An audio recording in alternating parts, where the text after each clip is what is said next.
Bismillahirrahmanirrahim. Assalamualaikum warahmatullahi wabarakatuh. Innal hamdalillah nahmaduhu wa nasta'inuhu wa nastaghfiruh wa na'udzu billahi min shururi anfusina wa min sayyiati a'malina.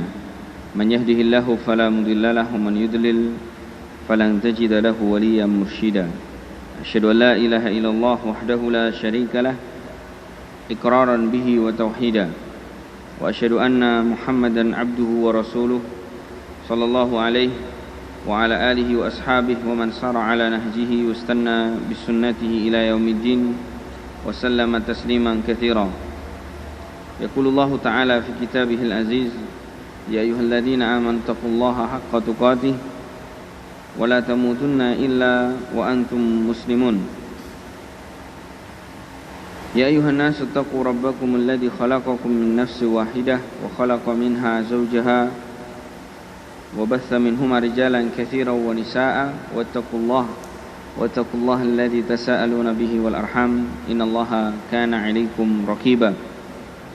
أما بعد فإن خير الكلام كلام الله وخير الهدي هدي محمد صلى الله عليه وعلى آله وسلم وشر الأمور محدثاتها فإن كل محدثة في الدين بدعة وكل بدعة ضلالة وكل ضلالة في النار. Ma'asyiral muslimin, Bapak dan Ibu yang dimuliakan oleh Allah Subhanahu wa taala, di kesempatan siang hari ini kita bersyukur kepada Allah Jalla Jalaluh atas limpah nikmat yang Allah berikan kepada kita.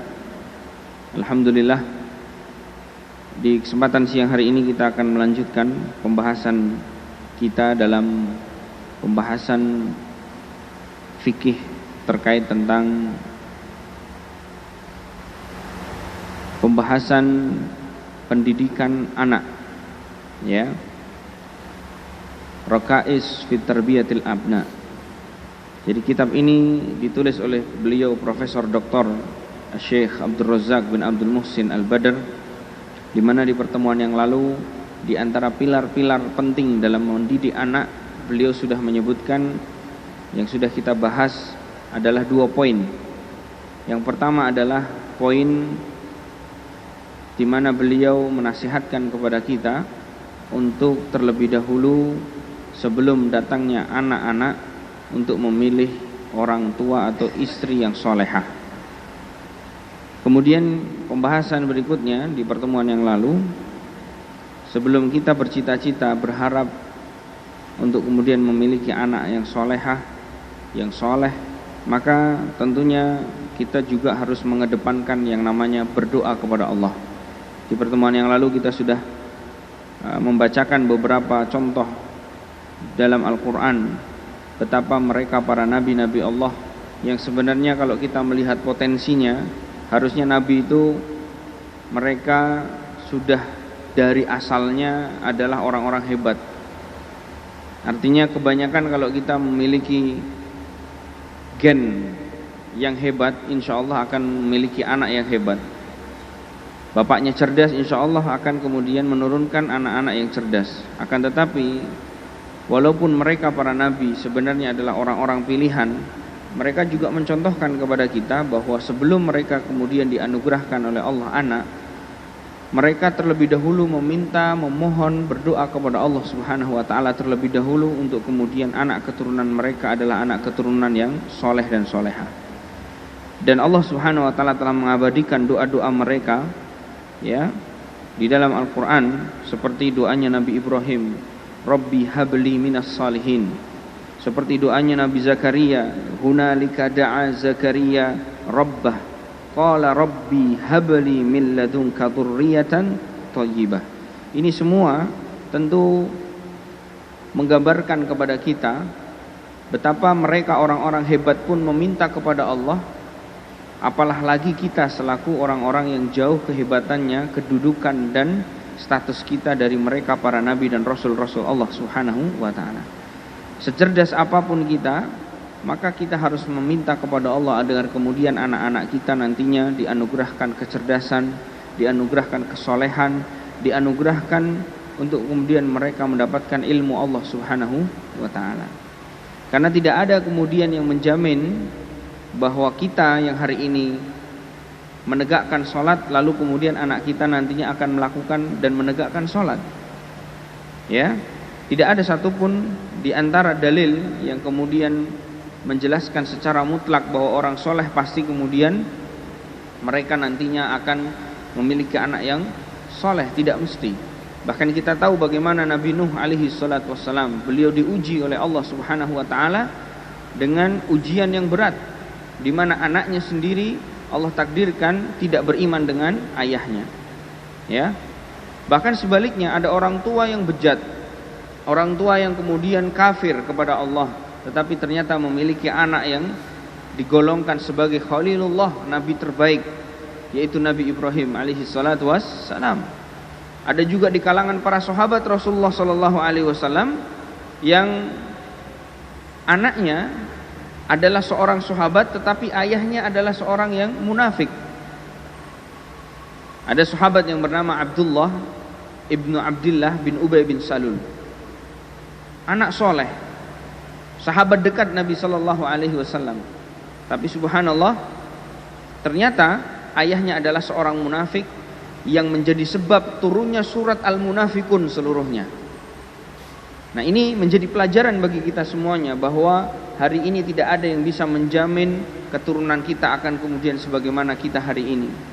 Oleh karena itu, seorang mukmin ketika menginginkan kemudian anaknya nanti Allah berikan taufik untuk menjadi orang-orang soleh dan solehah, maka kita jangan pernah bosan dan tidak pernah boleh kita kemudian melalaikan yang namanya doa kepada Allah Subhanahu wa taala. Dan ini dinasihatkan oleh beliau Syekh Abdul Razak bin Abdul Muhsin Al-Badr hafizahullah. Maka di siang hari ini kita akan masuk pada pembahasan poin ketiga dari pilar-pilar penting dalam mendidik anak. Sekali lagi saya katakan, di dalam mendidik anak tidak sebagaimana kita ketika mendidik orang untuk kemudian bisa melakukan sebuah pekerjaan. Kalau orang misalkan memiliki IQ yang mencukupi untuk kemudian mengerjakan sesuatu pekerjaan, maka awalnya dia tidak tahu, kita beritahu, mungkin itu adalah bagian dari upaya kita untuk kemudian bisa menjadikan orang itu bisa mengerjakan pekerjaan tersebut. Artinya kita latih, kita training, kita ajari, ya, kita arahkan dan seterusnya.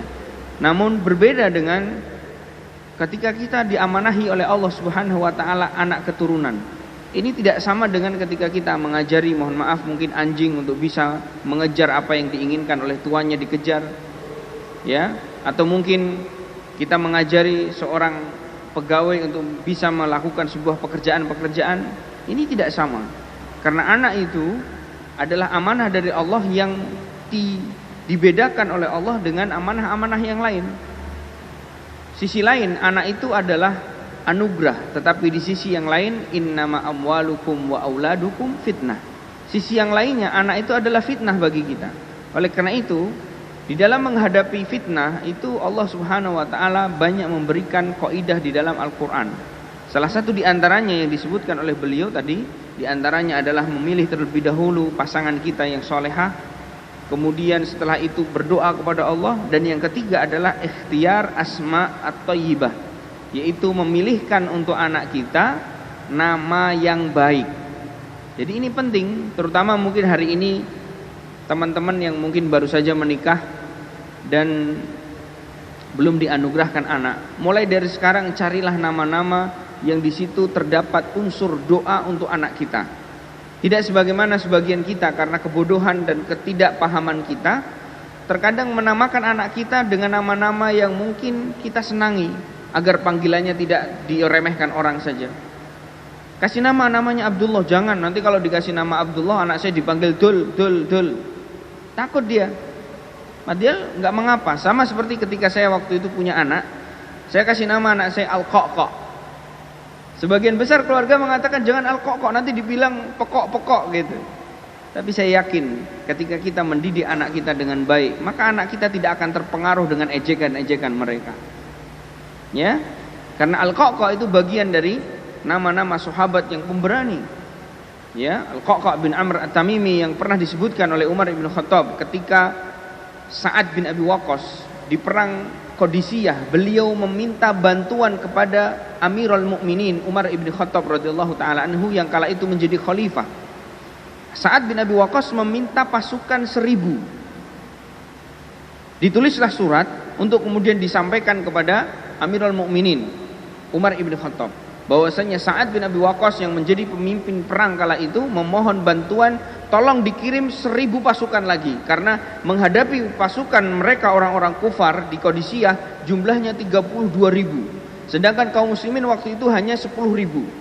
Maka harus menjadikan pasukan Rasulullah SAW yang waktu itu ya dipimpin oleh Sa'ad bin Abi Waqqas 1 lawan 3 orang minimalnya.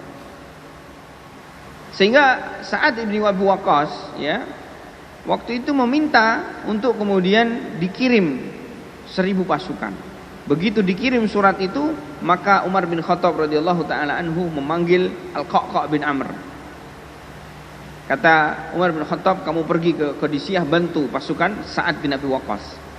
Ternyata Al-Qa'qa' bin Amr dikirim hanya sendirian dan dia punya 9 pasukan khusus, artinya dia punya anak buah 9. Berangkatlah mereka. Begitu sampai di sana, ternyata Sa'ad terkaget-kaget. Kenapa? Karena beliau minta 1000, kenapa yang dikirim cuma 1 orang? Artinya kok saja dan 9 pasukannya. Maka kemudian ada seorang sahabat yang di dekat Sa'ad bin Abi Waqqas menyampaikan, "Ya Sa'ad, ama sami'ta qaula Umar? Apakah kamu tidak mendengar apa yang dikatakan Umar? Aku pernah mendengar Umar bin Khattab mengatakan, la sauta Qa'qa' ahabbu ilayya min alfi juyush. Aku lebih senang suaranya Qa'qa' daripada 1000 pasukan." Artinya suaranya Qa'qa', orang yang pemberani ini, orang yang punya iman luar biasa, orang yang punya keberanian yang luar biasa, itu lebih ditakuti oleh orang-orang kufar daripada 1000 pasukan. Ini menunjukkan kualitas dari sahabat itu. Maka waktu itu saya percaya diri untuk kemudian menamakan anak kita, semoga Allah menjaga kita semua, untuk kemudian bernama Al-Qa'qa'. Ya. Maka di antara hal yang harus dipahami dan kemudian harus diketahui oleh orang tua hari ini, jangan pernah takut menamakan anak-anak kita dengan nama Islam, dengan nama-nama orang-orang yang hebat, dengan nama-nama orang-orang yang sudah teruji di dalam Al-Quran maupun kemudian sunnah Rasulullah SAW, di mana mereka terbukti sebagai orang-orang soleh. Karena itu adalah bagian dari doa kita kepada Allah untuk kemudian anak kita pun paling tidak dibimbing sebagaimana mereka orang-orang terdahulu dibimbing oleh Allah Subhanahu wa taala. Beliau menyebutkan, minal umuri allati tu'inu fi tarbiyatil abna at-tarbiyatus salihah an yahtaral walidan li auladihima al asmaul hasanatut thayyibah. Maka kata beliau, di antara yang bisa membantu untuk kemudian anak kita menjadi anak-anak yang soleh dan solehah di dalam mendidik mereka adalah orang tua itu hendaknya memilihkan kepada mereka nama-nama yang baik. Ya. Seperti apa? Seperti menamakan ka'an tasmiyatahu, ya, ka'an yusammi abna'ahu Abdullah. Seperti ketika ya orang tua itu menamakan anaknya Abdullah. Kasih nama Abdullah agar anak itu paham bahwa kamu adalah hamba Allah, tugasmu adalah beribadah kepada Allah. Jadi dari namanya sudah ada nasihat untuk anak kita. Kemudian wa Abdurrahman, dan juga Abdurrahman, sampaikan bahwa kamu adalah hambanya Ar-Rahman. Ya. Kemudian mungkin kita kasih nama Muhammad, atau kita kasih nama Ahmad, atau kita kasih nama Umar, atau kita kasih nama Utsman dan seterusnya. Maka itu adalah nama-nama yang baik, yang untuk kemudian menjadi pendukung agar anak-anak kita paling tidak memiliki ya keyakinan bahwa dirinya diamanahi oleh Allah untuk menjadi anak yang soleh. Wa sahha an Nabi alaihi salatu wassalam, dan telah sahih dari jalan Nabi Muhammad sallallahu alaihi wasallam di mana beliau pernah bersabda, inna ahabba asma'ikum ilallah, sungguhnya ya yang paling dicintai oleh Allah Subhanahu wa taala dari nama-nama kalian adalah Abdullah wa Abdurrahman. Nama yang terbaik di sisi Allah itu adalah Abdullah dan Abdurrahman. Tapi kebanyakan anak-anak kita itu agak ketar-ketir, agak maju mundur kalau nama anak kita cuma Abdul. Masa nama kok Abdullah pasaran? Sekarang bukan soal pasaran dan tidak pasaran, tetapi itu adalah tujuan daripada penamaan anak-anak kita untuk kemudian anak kita menjadi orang-orang soleh. Bukan tujuannya kemudian nama anak kita keren. Untuk apa nama anak kita keren? Tapi pribadinya, perilakunya, dedikasinya adalah orang-orang yang rendah. Saya teringat dengan salah satu perkataan Ali bin Abi Thalib yang masyhur, yang seringkali saya sampaikan. Apa kata beliau? Istadil bimakan ala mahwal kain innal umura ishtibah. Ambillah pelajaran dari orang-orang terdahulu. Karena sesungguhnya kehidupan manusia itu sama. Kehidupannya yang sama, bukan namanya yang sama. Perilakunya yang sama, artinya perilaku orang sukses dari dulu sama. Adalah orang yang jujur, adalah orang yang ulet, adalah orang yang kemudian amanah. Itu adalah perilaku kehidupan yang sama dari dulu orang sukses demikian. Sama halnya ketika kemudian kita katakan kebohongan, kesombongan, ketakaburan, ya, itu adalah merupakan ciri-ciri dan contoh-contoh dari akhlak atau kehidupan orang-orang yang buruk.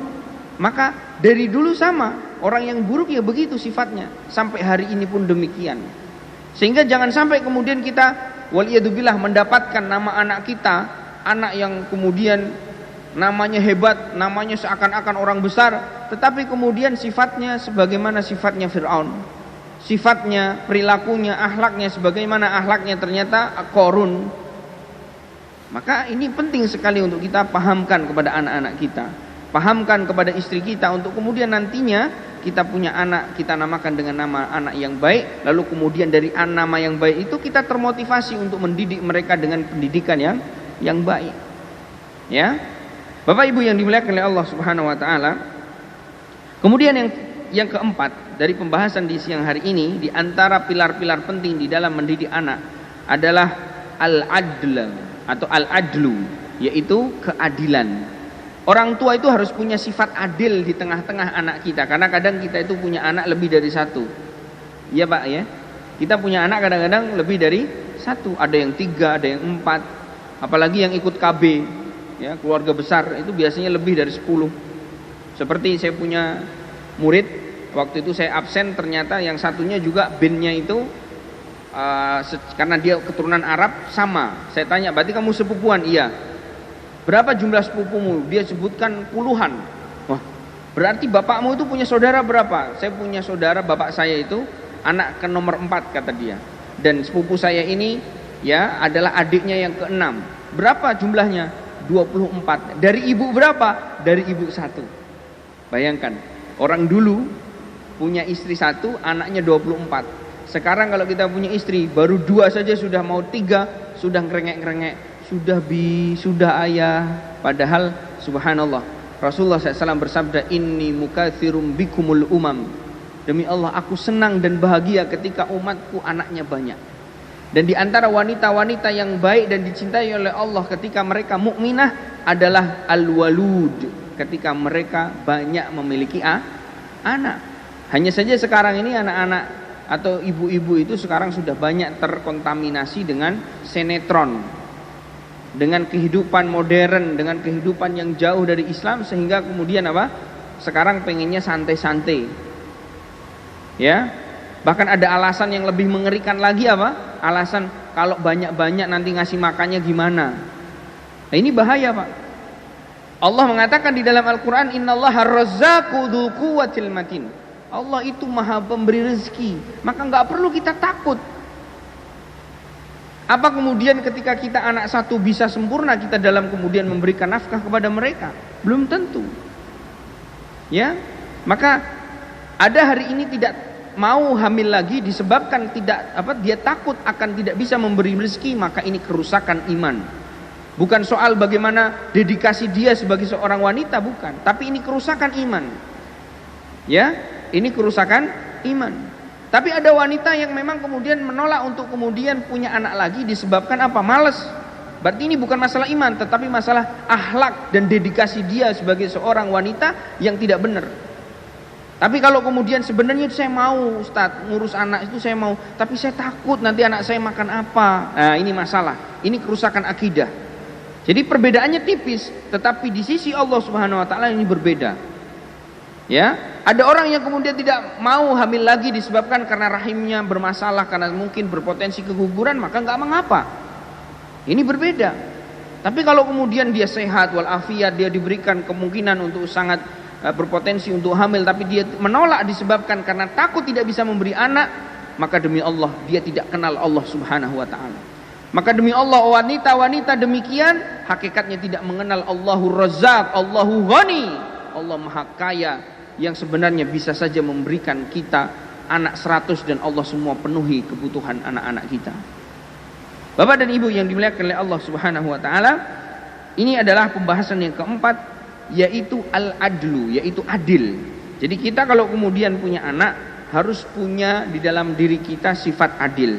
Kata beliau, inna min raqaisil azimah fi tarbiyatil abna, di antara pilar penting di dalam mendidik anak al-adla bainahum, yaitu punya sifat adil di tengah-tengah anak kita.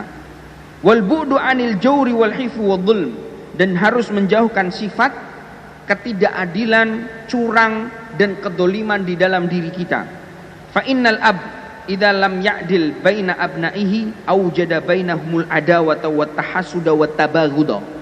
Karena sesungguhnya seorang ayah ataupun ibu ketika mereka itu di tengah-tengah anaknya tidak ditanamkan sifat adil, maka yang akan terjadi di tengah-tengah anak kita nantinya akan ada permusuhan, akan ada kemudian sifat iri dengki di dalam hati-hati anak kita, bahkan kebencian satu dengan yang lainnya. Oleh karena itu, pernah satu ketika riwayat disebutkan oleh Nu'man ibn Bashir dari jalan beliau, dan hadis ini diriwayatkan oleh Imam Bukhari, bahwasanya anna abahu nahalahu ardon, sungguhnya ayah dari Nu'man bin Bashir itu pernah memberi satu bidang tanah untuk beliau. Wa anna walidatahu, dan ibunya meminta untuk ayahnya meminta kepada Rasulullah SAW menjadi saksi atas pemberian ayahnya kepada Nu'man bin Bashir tersebut. Setelah sampai kepada Rasulullah SAW, falamma ata Rasulullah, ketika sampai kepada Rasulullah, qala lahu, maka Rasulullah bertanya kepada ayah dari Nu'man bin Bashir, a'taita sa'ir waladik, apakah kamu memberi sebidang tanah ini kepada seluruh anak-anakmu yang lain selain Nu'man bin Bashir ini? Maka kemudian beliau bapaknya mengatakan, la, tidak wahai Rasulullah. Faqala alaihi salatu wassalam, maka Rasulullah SAW bersabda, fattaqullaha, bertakwalah, takutlah engkau kepada Allah, wa'dilu baina auladikum, dan berbuat adillah di tengah-tengah anakmu. Berarti sifat adil bagi ayah itu wajib, bukan? Wajib. Maka kita usahakan kalau kita mau kemudian memberi sesuatu kepada anak kita, kita usahakan yang lain juga diberi. Mudah-mudahan yang singkat ini bermanfaat bagi kita semuanya. Insyaallah taala kita akan lanjutkan di pertemuan yang akan datang kalau memang kita masih ada waktu. Dan saya mohon maaf atas keterlambatan karena tadi ya perjalanan cukup jauh. Saya posisinya tadi masih di Weleri, ya. Astaghfiru minkum. Mudah-mudahan Allah Subhanahu wa taala memberikan keberkahan kepada kita semuanya dan menjadikan Ramadan ini semakin menjadikan kita orang-orang yang bertakwa kepada Allah Subhanahu wa taala. Billahi taufiq wal hidayah, subhanaka wa bihamdika asyhadu an la ilaha illa anta astaghfiruka wa atubu ilaik. Assalamualaikum warahmatullahi wabarakatuh.